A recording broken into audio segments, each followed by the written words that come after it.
The Greater Will is simultaneously one of the most influential and yet mysterious forces in the world of Elden Ring. Its influence reaches across all aspects of the lands between, from its many cultures, histories, and legends to the various characters that Tarnished interacts with.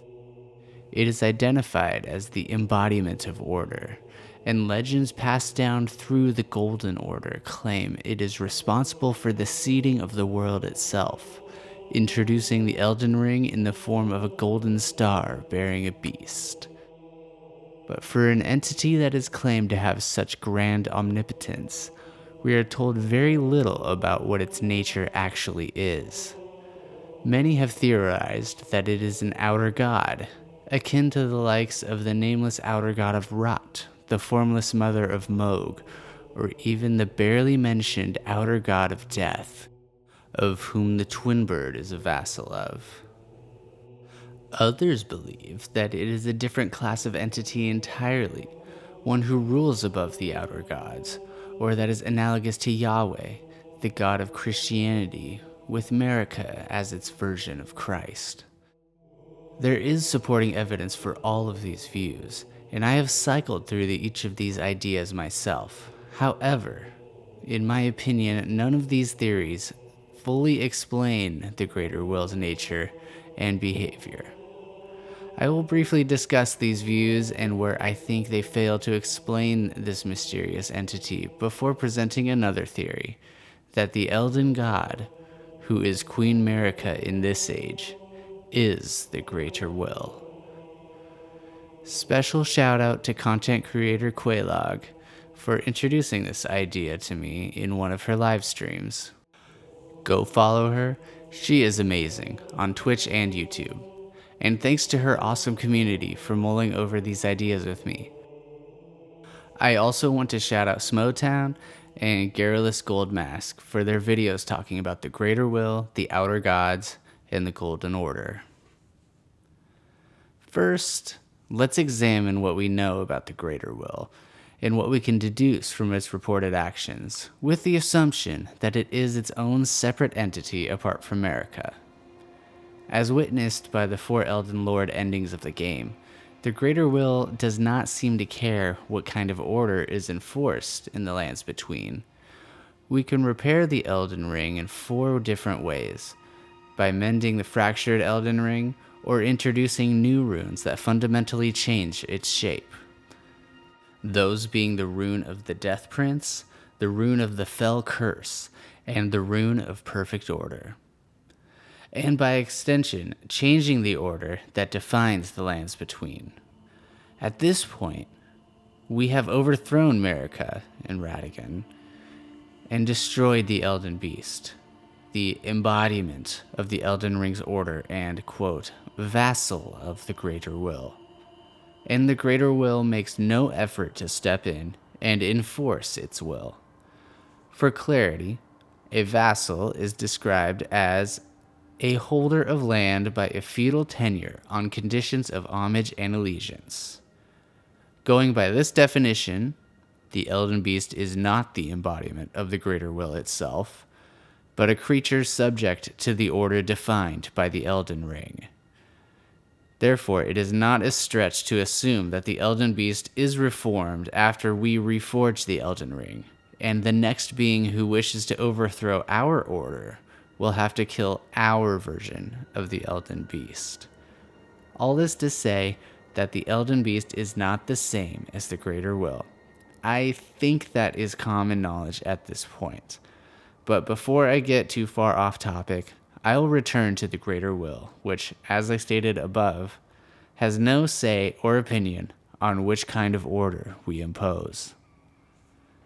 Secondly, the Greater Will, more accurately the 2 fingers, chooses a being to become the next Elden God. These beings are known as Empyreans. There are 5 Empyreans that we know of: Marika herself, Ranni the Witch, the twin prodigies Malenia and Miquella, and lastly, the Gloam-Eyed Queen. Third, it is stated by Hieta finger maiden of the flame of frenzy, that the greater will came from the one great and fractured off, creating life and disparity in the process. Finally, the greater will is attributed to causing cataclysms upon those who would overthrow the current order. This is most evident in the destruction of the Nox society. The Nox attempted to create for themselves a Lord of Night, in direct opposition to the Golden Order, and according to the Nox monkhood description, long ago, the Nox invoked the ire of the Greater Will, and they were banished to deep underground. Now, let's take a look at the most popular theories present in the lore community as to who and what the Greater Will actually is. Many have put forward that the Greater Will is an outer god on par with the other named outer gods, and is in competition with them to control the lands between. It is important to note that the outer gods do not behave like gods in a more Western sense, but in a traditional Japanese sense. That is to say, they are kami. I won't fully describe what a kami is, but in essence, it is the essence of, well, nearly anything. It can be personified, it can require worship, and it can bestow blessings upon those who respect them. They can have wills of their own, but are more often akin to a force of nature or a fundamental aspect of the world. Please watch Smotown's excellent video about the Outer Gods, linked in the description, for a comprehensive look into the Outer Gods and how they relate to the concept of kami. For comparison, let's look at the Outer God of Rot, since I think it shares the most similarities. The comparison makes some sense, as both are non-corporeal entities that represent fundamental aspects of life. Both are worshipped by their followers, and the followers of the Outer God of Rot are attempting to manifest a goddess of Rot in physical form. Where the difference lies is that the Outer God of Rot is subject to the Elden Ring. If the Elden Ring represents the laws of nature, as I and many others believe, Rot is merely an aspect of said laws. It is only since the removal of the Rune of Death from the Elden Ring that Rot no longer serves a purpose, and thus has manifested in its current malignant form. Therefore, the Greater Will rules above the Outer God of Rot in all aspects. Millennia's Great Rune is a part of the Elden Ring, and therefore within the scope that the Greater Will enforces. Now, I will admit that it is unclear if Millennia's rune was always rotten, or if it became that way once she took ownership of the rune. In either case, it is my interpretation that rot is a fundamental aspect of nature, and therefore, the Elden Ring. This principle can be applied to the other outer gods as well. The domain of each outer god is subject to the order that is defined by the Elden Ring, and therefore the Greater Will. There is also language used in the Japanese version of the game. Outer gods are referred to using kanji that mean gods on the outside of the order or the world, and the Greater Will is referred to by using kanji that is mostly used for the Hebrew God, literally translated as Lord God. One outlier may be the Flame of Frenzy. However, I would argue that chaos is still a fundamental aspect of nature, much like how light cannot exist without a shadow. Order cannot exist without chaos. The key difference is that there is no rune within the Elden Ring that correlates to chaos. And for that, I do not have an explanation other than it could be a mirror to the Greater Will itself. And what I mean is that if the Greater Will is the embodiment of order, the Frenzied Flame is the embodiment of disorder, or chaos. So, in my view, it is clear that the Greater Will does have authority in some sense over these outer gods. So is the Greater Will analogous to an all-powerful god, akin to Yahweh? There is some evidence this may be the case, such as the Japanese wording we discussed earlier. But the greater will is reportedly responsible for passing judgment upon various beings and causing catastrophes of biblical proportions, such as the banishing of the Nox underground. There is also the imagery of Marika in a pose like that of Jesus affixed to a cross. And when we see Marika within the Erd Tree, she even has what looks like an amber spear piercing her side. These are all very important details, and the actions of the greater will could very well be attributed to an all-powerful, jealous God analogous to Yahweh. So I understand why this interpretation can hold water. However, I believe this imagery is mostly superficial. Working backwards from the actions of the greater will and the followers of the Golden Order, I think the evidence paints an entirely different picture. It is important to note that everything the Tarnished experiences in the game is a world permeated by belief in the Golden Order. To believe anything else is heresy, and I believe that is true even regarding the item descriptions that we pull our best evidence from. These descriptions are biased and written from a Golden Order adherent's perspective, and to steal a phrase from Christian apologetics, they must be viewed through this lens. There are surprisingly few items that actually reference the greater will, most instead speaking about the Golden Order or about Queen Marika. Various NPCs invoke the greater will, however, it is my belief that these are less reliable than the item descriptions. Before we dive into my theory, there is one other thing to remember. Marika is Radagon. Both are symbolic of the alchemical rebus, a concept simplified as two opposing beings living together as one body. I believe this to be true for nearly the entire timeline. The exact time of this union is simply unknown, but I do believe that some of the actions taken by Marika could be attributed to Radagon instead. I have a second video in my backlog going into this much more in depth, but it is my belief that various tonal shifts we see in Marika's character is in fact both beings enacting their will at different times. But as I said, I want to follow this up with another video explaining my take on that subject. So let's examine the evidence that I believe supports my theory that in the game, the greater will is Marika, and also Radagon. Beginning with Goldmask's Mending Rune. It reads, "Rune discovered by the noble Goldmask, used to restore the fractured Elden Ring when brandished by the Elden Lord. The rune of transcendental ideology which will attempt to perfect the Golden Order. The current imperfection of the Golden Order, or instability of ideology, can be blamed upon the fickleness of gods no better than men. That is the fly in the ointment." The main idea relevant to this discussion is that the only thing he sees wrong with the Golden Order is that the gods, namely Radagon and Marika, can change the order on a whim.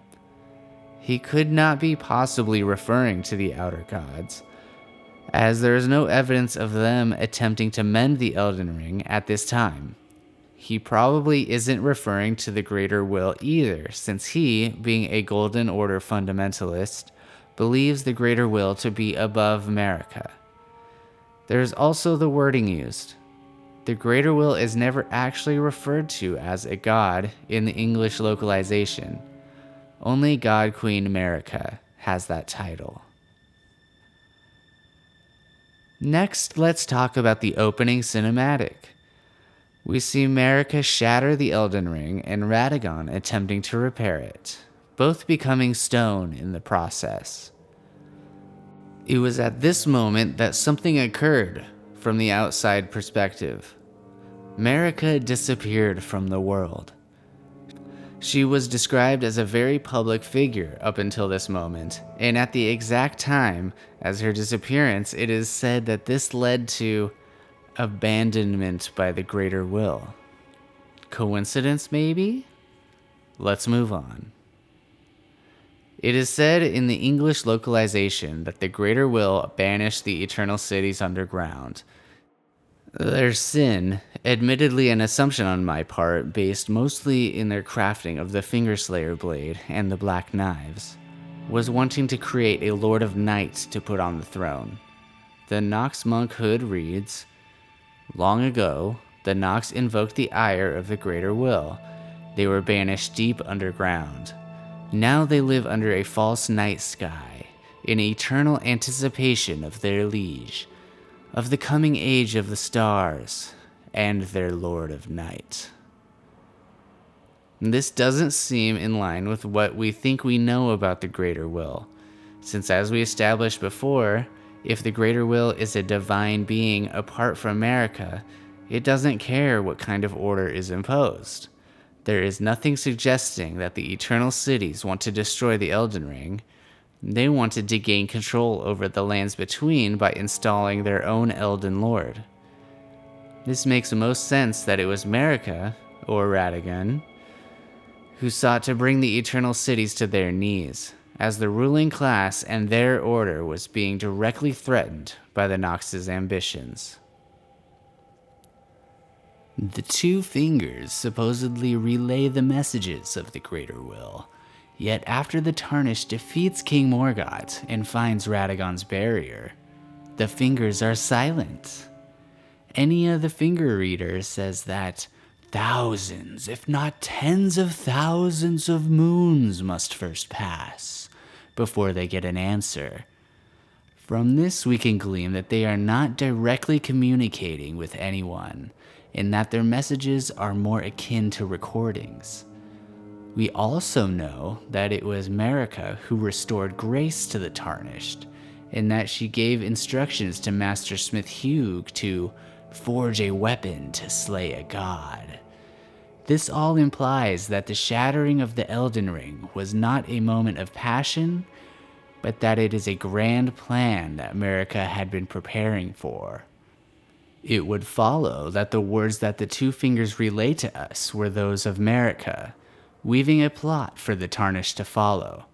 She must have had some foresight into her fate after shattering the Elden Ring, and she laid out all the breadcrumbs the Tarnished must follow in order to overthrow Radagon, forge a new order, and replace the broken Golden Order. Of course, it is up to the Tarnished if they actually do change the order in some way, but that is not the point. The point is that the fingers seem to be relaying past messages of Marika, and that would explain why the fingers grow silent after felling Morgott. There are no more messages left to convey through them. Following this line of thought, it makes sense that it would be Radagon that imprisoned Marika and himself within the Erd Tree. As he is a Golden Order fundamentalist, and the Golden Order's existence is the bedrock of his political power, it would make sense that he would be the one wishing to punish Marika for what she did. Perhaps he got to her before she could relay any more messages to us? Next, let's talk about Empyreans. They are the people chosen by the aforementioned two fingers to replace the current Elden God, and the witch Ranni states that she was chosen by mine own two fingers. Curiously, every Empyrean that we learn about in-game is a direct child of Marika, save for one, the Glomide Queen. Yes, Ranni is a child of Radagon, but remember, I am of the belief that Radagon and Marika were effectively always the same person. And it is not just my belief that Radagon's marriage to Rennala was a ploy by Marika to gain control over the Academy of Raya Lucaria. This is a very common thought within the lore community. Anyways, Ranni was the first Empyrean confirmed to be chosen during the reign of Marika. However, Ranni abandoned this duty, as we all know, instead choosing to try and overthrow the Golden Order. It could be interpreted that one catalyst for her decision was Radagon's leaving of Renala for Marika, but even if this was not the case, by the time she begins planning to slay the gods, Radagon had returned to marry Marika, or more accurately, become one with her again. The chosen Empyrean is now opposed to the Golden Order, the Elden Lord, and the Greater Will itself. It would make sense from Marika's perspective that the new Empyrean would need to be chosen. And who is chosen next?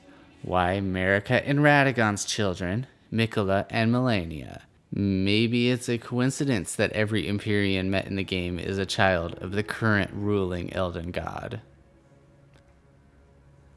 Let's briefly talk about the Glowmite Queen, because she is also called an Empyrean in the English localization. We know next to nothing about this figure, other than she's claimed to be Empyrean, she wielded the god-slaying Black Flame when it was still imbued with the power of the Rune of Death, and that she led a cult known as the Godskins. We also know that Marika sent her shadow, Malekith, to steal her power, and that when he sealed away the Rune of Death, it effectively castrated the power of the Black Flame. It no longer had the power to slay gods. I won't go too far into theorizing about this because there is so little evidence to go off of. However, it is important to note that I have read, and please correct me in the comments if this is incorrect, that it is described in the Japanese language that it is said she was an Empyrean, or may have been an Empyrean, so the true validity of that claim is up for debate. Why did I even bring this up? Because it seems that every confirmed Empyrean was a child of Marika or Radagon. This would be in the interest of Marika and Radagon, and therefore I do not believe they were chosen by some separate greater will deity, but instead by Marika and Radagon themselves. Now we get into heavy speculation territory, so let's discuss Elden Stars.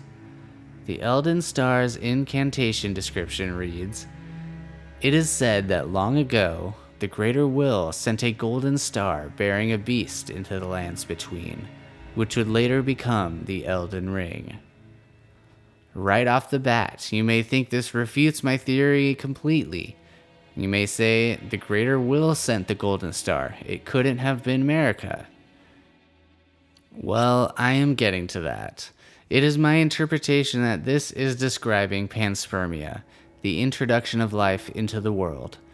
This is because there is no evidence of any life existing before the Elden Ring. Farum Azula, the oldest place we can find, has depictions of the Elden Ring, most certainly predating the ancient Uld civilization and their Great Tree, as theorized by Tarnished archaeologists. This is also somewhat in line with what Hayata says, that effectively all life and disparity came from the Greater Will. Now, it does say the Greater Will itself sent the Golden Star, but keep in mind this was written from the perspective of someone living in a world permeated by the Golden Order. It shouldn't be surprising that the dominant belief system in the land incorporates natural phenomena within its dogma, and something as ancient as the beginning of life is ripe for the taking in this regard. This is backed up by the teachings of the Three Fingers, however, so I do not want to discount it as mere fiction. As we know, almost nothing in this world is purely nature running its course. However, I do have an explanation for this, so let's dive right into the meat of my theory. So let's again ask ourselves, does the Greater Will exist as a separate, conscious entity apart from Marika within the game? As I have already stated, I believe the answer is no, with a caveat. The reason for the caveat is that this could be interpreted as a blend of Hindu, Buddhist, and Shinto beliefs. In these religions, there are tiers of deities, with some ruling over others in a hierarchical structure. In all of these belief systems, these deities embody aspects of nature as well as take on physical forms. known in Hinduism as avatars.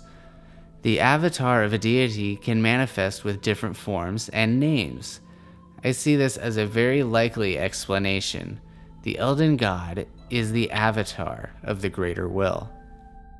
There is no separate Greater Will speaking to or being worshipped by Radagon, Marika, or any of the previous Elden gods, such as Placidusax's God Who Fled.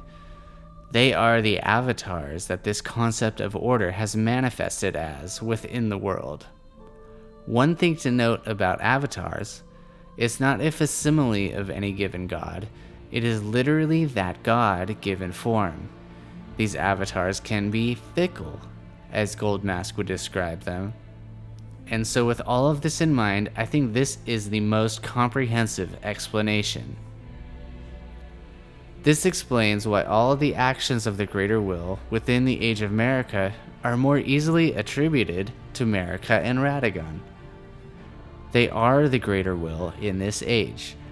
This could also explain the Elden Stars item description, as the Greater Will, in disembodied form, sent the Golden Star to the lands between and then came down to the land as its first avatar, presumably Placidusax's god, or one that has been lost to time. As Queen Marika, Lord Radagon, the Greater Will could have grown attached to this current order of the Erd Tree, causing them to make decisions that ultimately led to one half of the Avatar, Marika, losing her favorite son and shattering the Elden Ring in her despair. This also covers Hayeta's account that the Greater Will fractured off from a One Great, what I interpret to be the Void, and created disparity. For by creating order, you also inherently create disorder. It is a cosmic entity that is responsible for the creation of life and the personification of order, taking form as an avatar to rule over its creations.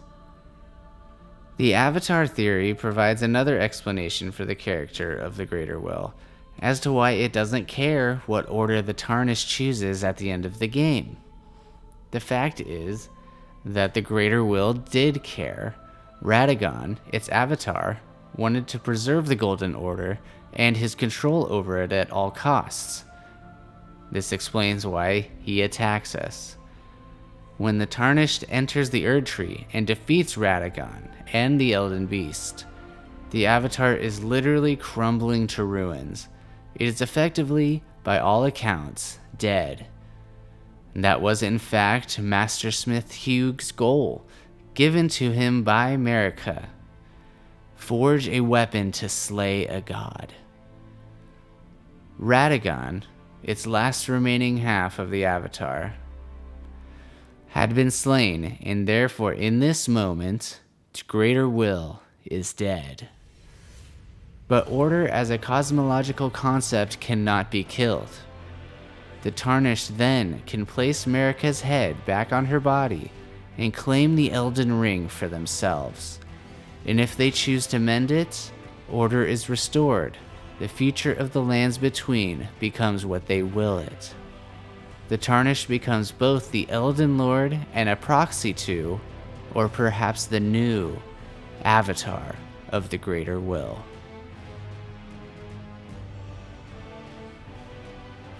Alright, the 5G in the air is making my tinfoil hat malfunction, but I think it is safe to take it off now. I'll likely get some, if not an ocean of pushback for this take, but I want to hear your thoughts and have some jolly discussions in the comments. Thank you so much for watching if you made it this far. It really means a lot to me, and I have lots of other crazy ideas that I want to share, not just about Elden Ring, but lots of other games too. Leave a like and subscribe if you desire, and I will see you in the next one.